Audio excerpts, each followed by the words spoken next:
Good day mga kalapatids, yan. Ngayong araw ay may training tayo sa San Leonardo, Nueva Ecija. Yan, ang layo nga ng distansya mula sa bahay natin sa pagbibitawan ng mga ibon ay 93 kilometer. Ganyang kalayo ang kanilang liliparin ngayong araw. Sana ay makauwi sila. Yan, nakapwesto na nga ang truck ng ating club sa San Leonardo, Nueva Ecija. Naka-ready na silang pakawalan ngayon sa anumang oras. Tara, tunghayan nyo ang pagpapakawala sa kanila. Okay, 7:15. Isa, dalawa, tatlo. 1-4 lang ha.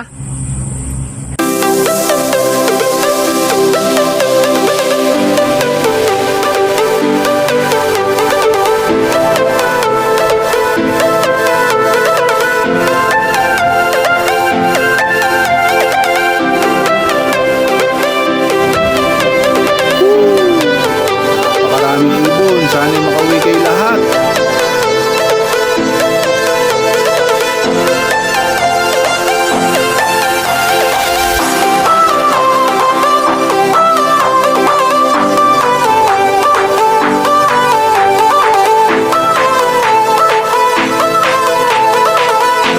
Subos!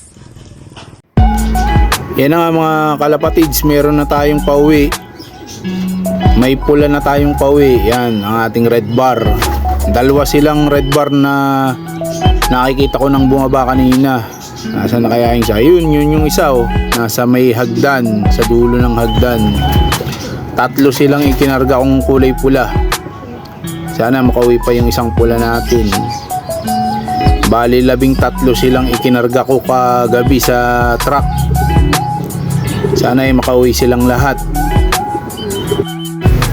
Yan, mukhang papasok na yung isang red bar natin. Yan, pumasok na nga mga idol. Yan, itong isang pula na lang ang ating papasukin. Ayan, ang hirap nga papasukin itong isang pula natin. Malamang nakainom na to sa ibang lugar kaya ayaw pa niyang pumasok.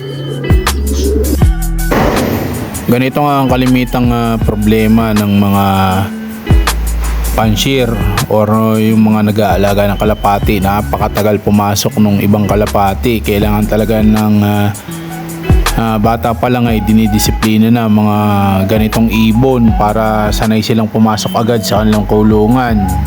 At yun nga ang problema, hindi ko kaagad sila naturuan.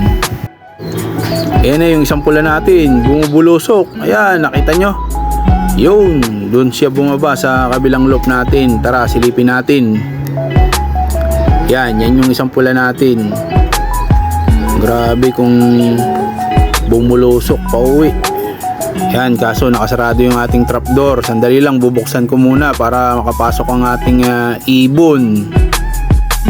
Yan, nalimutan kong buksan kasi may pumasok dyan kanina.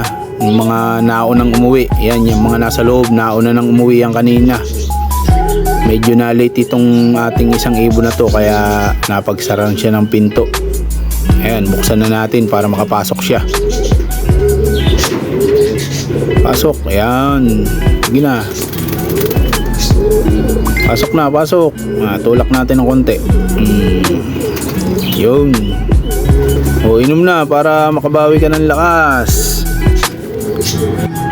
Yan, ito nga palang iniinom nila ay may halong asukal at konting asin. Yun ang nagsisilbing electrolytes nila para sila makabawi kaagad ng lakas galing sa mahabang liparan. Yan, mukhang uhaw na uhaw tong ating pula na isang to dahil sobrang dami niyang nainom. Mukhang napagod siya sa kanyang paglipad. Medyo malayo na kasi ang kanyang nilipad, 93 kilometer. Yan, silipin naman natin yung pauwi natin doon sa kabilang loop sa taas.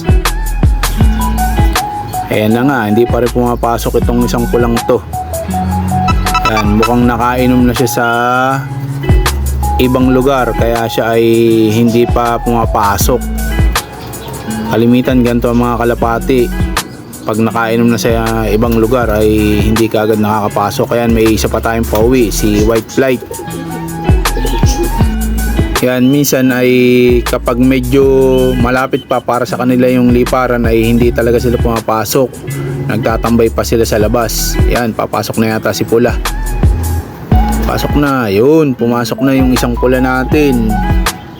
Ito na lang ang ating papasukin, itong white flight. Ayun, pumasok na rin. Yan, medyo may katigasan ng ulo nitong isang white plate na to dahil isa pa tong matagal ding pumasok. Mahilig din tumambay sa labas. Yan, itulak natin ng konti. Lapitan natin ng konti para mabugo siya papasok sa kanyang kulungan.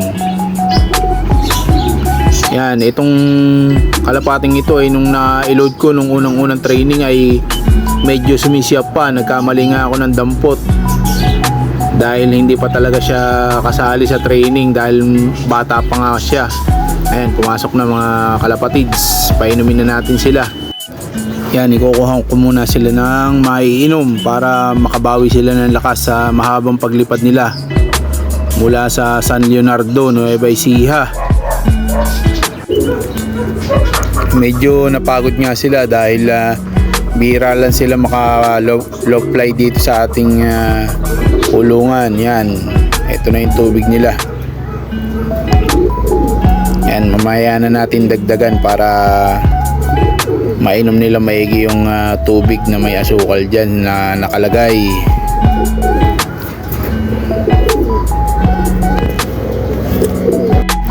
Hanggang dito na lang muna ang ating video mga idol dahil ititimpla ko muna sila ng maiinom dahil naubos nga yung una kong tinimpla kanina. Yan, hanggang sa muling pagpapauwi ng ating mga ibon sa susunod na training mga idol. Subaybayan muli natin ang susunod na training nila. Hanggang dito lang mga idol ang ating video. Enjoy lang natin ang ating pagkakalapati. God bless sa ating lahat. Bye!